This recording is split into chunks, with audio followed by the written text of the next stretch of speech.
1 अप्रैल 2024 को इजराइल ने सीरिया की राजधानी दमिश्क में ईरानी दूतावास पर हमला किया था, जिसमें ईरान ने कहा कि उसके इस्लामिक रेवोल्यूशनरी गार्ड कॉर्प्स के 3 वरिष्ठ कमांडरों समेत 7 सैन्य सलाहकार मारे गए। ईरान के 7 बड़े अधिकारियों की मौत के बाद से ईरान तिल मिलाया हुआ है और उसके राष्ट्रपति समेत सभी बड़े नेताओं ने इजराइल को इस हमले का अंजाम भुगतने की धमकी दी थी। ईरानी सर्वोच्च नेता अयातुल्लाह अली खामनेई ने कहा कि इजराइल को दंडित किया जाना चाहिए और ये किया जाएगा। ये ईरानी धरती पर हमले के समान था। लेकिन इसके जवाब में इजराइल के प्रधानमंत्री नेतन्याहू ने कहा था कि अगर ईरान अपनी जमीन से इजराइल पर हमला करता है तो इजराइल भी उसके ऊपर हमला करेगा। और तभी से मिडिल ईस्ट में एक नए युद्ध की आहट सुनाई दे रही है। और अब इसी कड़ी में AFP न्यूज एजेंसी के मुताबिक ईरान समर्थित लेबनान के हिजबुल्लाह ने शुक्रवार 12 अप्रैल को इजरायली आर्टिलरी साइट पर दर्जनों कत्यूशा रॉकेट लॉन्च किए हैं। हिजबुल्लाह ने कहा कि यह हमला दक्षिणी लेबनान में हिजबुल्लाह के गढ़ों को निशाना बनाकर हाल ही में किए गए इजरायली हवाई हमलों के जवाब में था। हिजबुल्लाह के अनुसार उसके लड़ाकों ने दक्षिणी लेबनानी गांवों और नागरिक घरों पर हाल ही में इजरायली एयर स्ट्राइक के बदले में दुश्मन के ईन जतीम बेस को दर्जनों कत्यूशा रॉकेट से निशाना बनाया है। हिजबुल्लाह का ये हमला ऐसे वक्त हुआ है जब सीरिया में ईरानी दूतावास के हमले के कारण इजराइल और ईरान के संबंध सबसे खराब दौर से गुजर रहे हैं।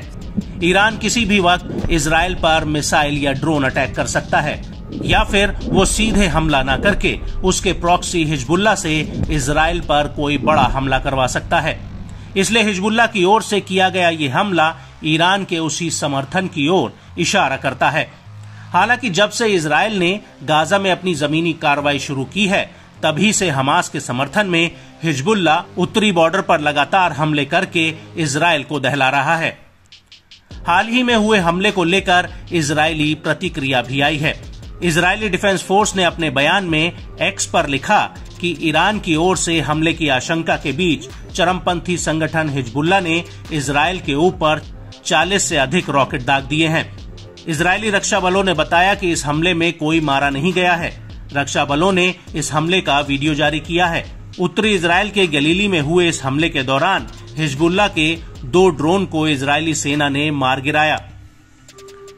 इससे पहले IDF के प्रवक्ता रियर एडमिरल डेनियल हैगरी ने एक बयान में कहा कि chief of staff lieutenant general Herzi Halevi ने इजराइल पर ईरान के हमले के खतरे पर US सेंटकॉम प्रमुख जनरल माइकल एरिक कुरीला के साथ स्थिति का आकलन किया है।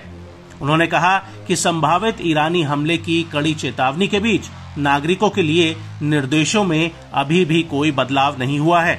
हम पिछले 6 महीने से युद्ध में हैं। हमारा बचाव पक्ष तैयार है और जानता है कि प्रत्येक खतरे से व्यक्तिगत रूप से कैसे निपटना है।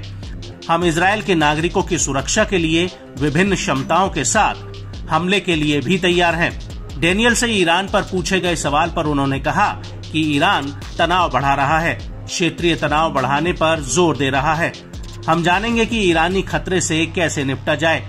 हम अच्छी तरह से तैयार हैं और जानते हैं कि किसी भी चीज का जवाब कैसे देना है। इसके साथ ही इजराइल के लिए अपनी प्रतिबद्धता दर्शाते हुए अमेरिका ने अपने विमान वाहक पोत USS आइजनहावर को लाल सागर के मध्य से उत्तर में इजराइल की ओर भेज दिया है, जिससे कि ईरान द्वारा दागी गई मिसाइलों और ड्रोन्स को रोका जा सके।